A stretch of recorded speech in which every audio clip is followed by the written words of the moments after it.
1990년 베를린 장벽은 무너졌고 이듬해 독일은 통일됐습니다. 통일을 준비하는 우리 청년들에게 독일의 통일은 어떤 의미를 가질까요? 통일전망대에서는 앞으로 2주에 걸쳐서 탈북 청년과 남한 청년 20여 명의 독일 탐방기를 소개해 드릴 텐데 오늘 그 첫 회 준비했습니다. 세계 제2차 대전이 끝난 후 동서로 분단된 독일. 동서독 사이에는 높고 견고한 장벽이 세워졌다.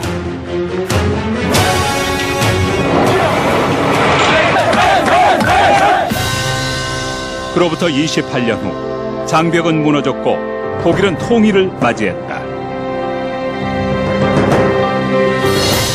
하지만 한반도의 남과 북은 60여 년간 여전히 분단된 채 살아가고 있다. 독일로 떠난 탈북 청년과 남한 청년들. 그들은 독일에서 분단의 흔적을 찾고 통일로 가는 길을 발견할 수 있을까?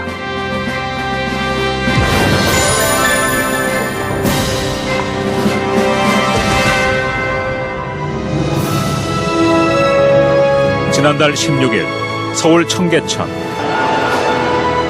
아름다운 도심 공원 한켠에 콘크리트 장벽이 세워져 있다. 독일 분단의 상징이자 통일의 상징이기도 한 베를린 장벽의 일부다. 이 장벽은 베를린 장벽으로 있던 것을 그대로 옮겨놓은 거예요, 여기다가. 기독교 단체가 주관하는 통일 세대 프로젝트 독일 통일 현장을 가다. 탈북 청년들과 남한의 청년 20명은 남북 통일의 길을 찾기 위한 독일행을 앞두고 있다. 저희가 지금 나들이 엽서를 놓고서 이제 지나가시는 분들 사인을 받을 건데 그걸 설명을 해줘야 돼요. 그죠? 그러면 그냥 이게 이런 거예요. 설명할 수 없으니까 보여드리면서 저희가 이런 걸 한다. 그리고 엽서를 보여드리면서 이렇게 625장의 선수관에는 6.25의 눈물을 씻는다는 의미가 담겨 있다. 이 선수관은 일주일 후 독일 라이프치히의 광장에 펼쳐지게 된다. 눈물은 우리의 슬픔뿐만 아니라 용서의 의미도 있기 때문에 우리가 서로를 향해서 고통을 눈물로 흘릴 뿐만 아니라 서로를 용서하는 마음을 눈물을 흘려서 이제는 통일로 나갈 수 있는 터전을 만들자는 그런 뜻입니다. 손수건 한 장 한 장에 시민들의 메시지를 담기 시작하는 청년들. 고릴라 시험 3개나 봐. 독일에 가서 통일 프로젝트 그런 식을 할 건데요. 그때 그 독일 시민들한테 이 손수건을 나눠드릴 거예요. 그래서 그러니까 북한을 지지하는 거 아니죠? 네, 그런 건 아니고 통일을 기원하는 메시지를 남겨주시면 백두산으로 가자. 서울에서 만난 시민들은 통일의 염원을 손수건 가득 담아주었다. 동독서독의 어떤 그 분열된 상황에서 통일이 된 국가니까 우리의 염원도 뭐 그거 아니겠나 생각이 듭니다. 625명의 마음이 담긴 손수건.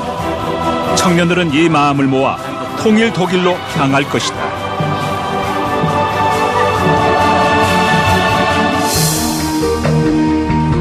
지난달 24일 인천국제공항. 탈북 청년과 남한 청년 20명이 출발을 기다리고 있다. 출국을 앞둔 설레는 순간.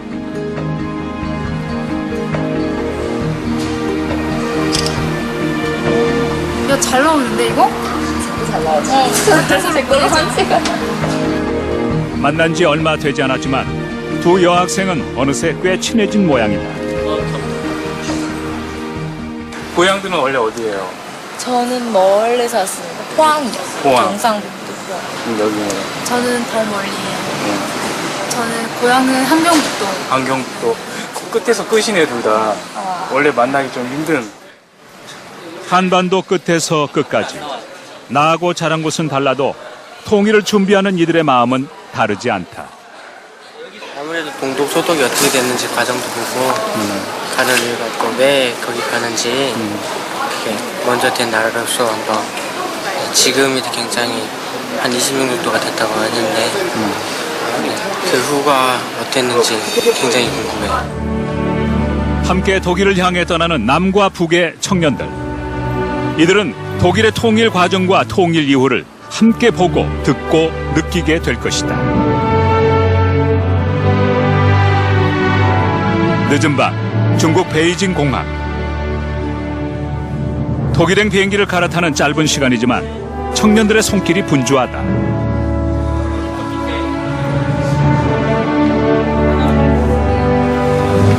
우리 좀 없으면은 제주도 없어. 눈물 손수건을 연결하는 작업인데 독일에서 벌이는 퍼포먼스를 미리 준비하는 것이다. 그러니까 한반도 제일 위쪽이에요. 한반도 제일 위쪽. 여기가 중앙강이고요. 여기가 압록강이 이쯤인 것 같습니다. 일단 625장의 손수건을 모두 연결하면 한반도 모양의 그림이 완성된다.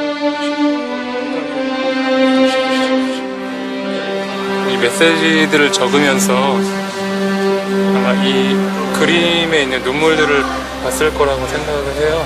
그것들이 이제 하나로 모여서 큰 눈물바다를 이루게 되는 거죠. 독일의 광장에 펼쳐질 통일 한반도기. 그 위에서는 어떤 일들이 펼쳐질까?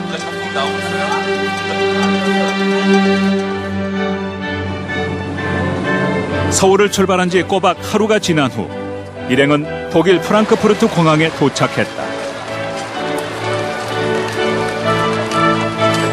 지금부터 독일 분단의 흔적과 통일의 과정을 찾아가는 일주일간의 여정이 시작된다. 독일 분단의 씨앗이 된 것은 바로 히틀러와 나치가 일으킨 전쟁. 청년들은 가장 먼저 나치의 역사가 남아있는 니른베르크로 향했다. 니른베르크는 바이에른 주에서 두 번째로 큰 도시이자 나치당의 출발이 된 곳이다.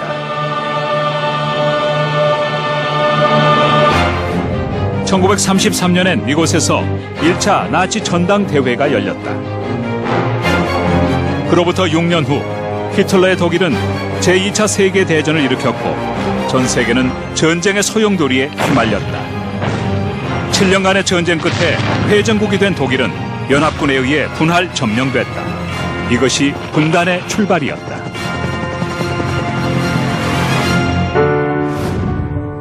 니른베르크의 체플린 광장, 과거 히틀러 광장으로 불리던 곳이다. 독일은 이곳에 히틀러와 나치의 뼈아픈 과오를 전시하고 있다. 그래서 2차 세계대전 때 마지막 나치 그 전범들을 재판했던 장소가 이것이에요. 그 철저하게 나치 도시라고 해요. 그래서 2차 세계대전 때 이 도시는 철저하게 파괴돼요. 세계 2차 대전으로 5천만 명 이상의 생명을 앗아간 히틀러와 나치. 그 흔적을 돌아본 청년들은 무엇을 느꼈을까? 이게 히틀러를 완전 신적으로 모셨잖아요. 그냥 출발이잖아요. 북한도 그렇게 시작을 했잖아요. 좀 흡사한 것 같고. 지도자에 대한 우상화와 전쟁. 탈북 청년 영호의 눈에는 히틀러의 독일은 북한과 닮은 듯하다. 하지만 영호는 뼈아픈 역사를 감추지 않고 잊지 않으려 노력하는 모습에서 북한과 다른 점을 발견한다. 만약에 통일이 돼서 있는 그대로 한번 보여주고 거기에 대한 반성을 하고 하면 얼마나 좋을까요? 독일의 분단은 1949년 동서독에 각각 정부가 출범하면서 고착화됐다. 하지만 장벽이 세워지기 전인 1960년까지 300만 명에 달하는 동독인들이 자유를 찾아 서독으로 넘어올 수 있었다. 위기를 느낀 동독 정부는 1961년 8월 도로를 봉쇄하고 베를린을 시작으로 서독과의 경계에 장벽을 설치했다. 28년간 유지된 장벽. 이로 인해 수많은 이상 가족이 생겼고 작은 마을들이 동서로 분단됐다. 그리고 그 역사가 선명히 남아있는 한 마을, 메들라 로이트로 향했다.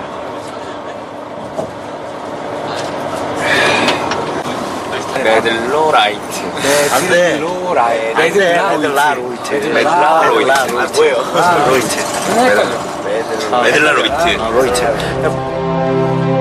인구 50명의 작은 마을. 그 안에 독일 분단의 역사가 살아있다.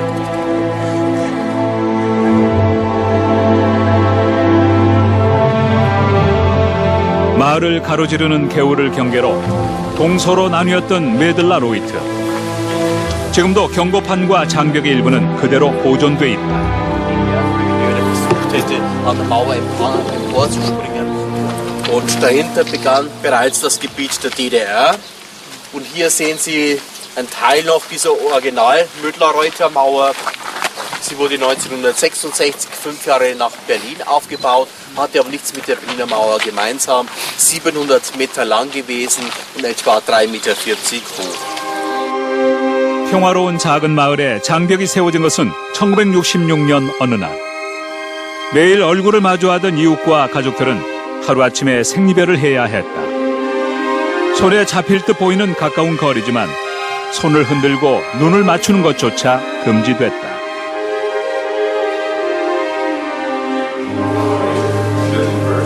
세계 유일의 분단 국가에서 온 한국의 청년들.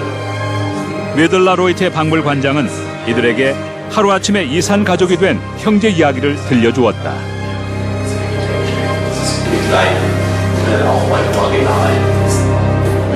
Über 80 Kilometern war über 4 Stunden unterwegs, um also hier diese kurze Distanz von etwa 80 Metern Luftlinie zu überwinden. Er musste also Richtung Schleiz-Plauen fahren, über den Grenzbahnhof Gutenfürst nach Hof und dann wieder zurück hier auf die Waldenstadt.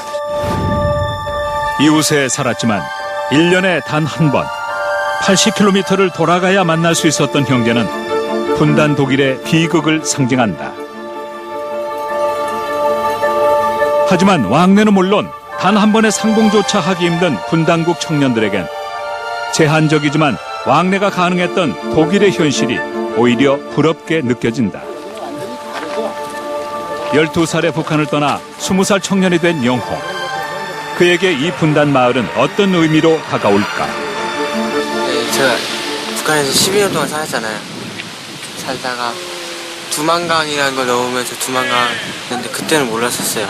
직접 여기 와서 이제 남북과 독일 이렇게 서로 비교하면서 보니까 조금 비슷하면서 틀리잖아요, 많이 또.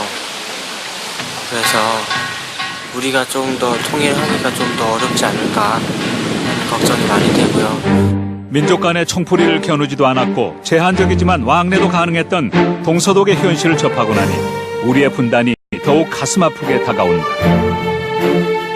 독에 있는 아버지를 8년간 만나지 못한 영호는 누구보다 통일을 간절히 원하지만 남북 통일은 어쩌면 더 먼 곳에 있을지 모른다. 일행이 다음으로 도착한 곳은 옛 동독 지역인 라이프치히.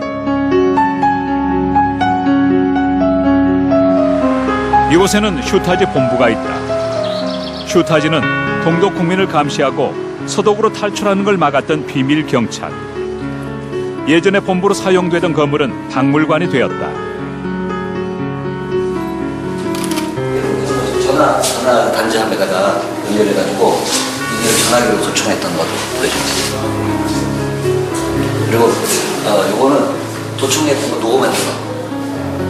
녹음했던 테이프를 모아놨는 국민을 감시하던 각종 장비들 사이로 청년들의 눈길을 끈 것은 동독 학생들의 교복.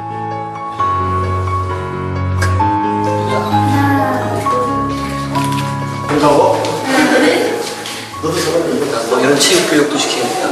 근데 이게 여기는 파란 거잖아요. 네, 저희 붉은 넥타이라고 해서 서인들 상징 이러면서 항상 붉은 거. 그리고 여기 시장 같은 거. 북한과 동독의 교복이 비슷하다는 미영의 이야기에 남한 학생들의 질문이 이어진다. 진짜 일단 총도 쐈어요. 총 쏴봤어요. 4학년 되면은 총을 사요. 이렇게 훈련을 해요. 근데 저는 3학년까지 있어서 그것까지는 안 하고 3학년까지는 소년 단원이거든요. 이제 4학년은 청년 동맹이 돼서 그때부터 이제 총 연습도 하고. 초등학교 4학년. 아니 중학교 4학년. 옛 동독의 실상을 보여주는 전시품들과 주민들을 통계했던 장비와 기록들. 미영이는 어린 시절의 북한이 떠올랐다. 독일에서 있었던 일을 또 얘기 들으면서 굉장히 비슷한 점이 많구나라는 걸 느꼈었어요. 이 나라도 정말 마음 아픈 그런 아픈 사연이 있구나. 근데 결론은 통일이 됐잖아요, 이곳은. 근데 아직 저희 고향 같은 경우는 통일이 되지 않았고 아직도 이런 상황이 그쪽에서는 계속 지속되고 있는 상황이니까 그게 어찌 보면 더 슬픈 것 같아요.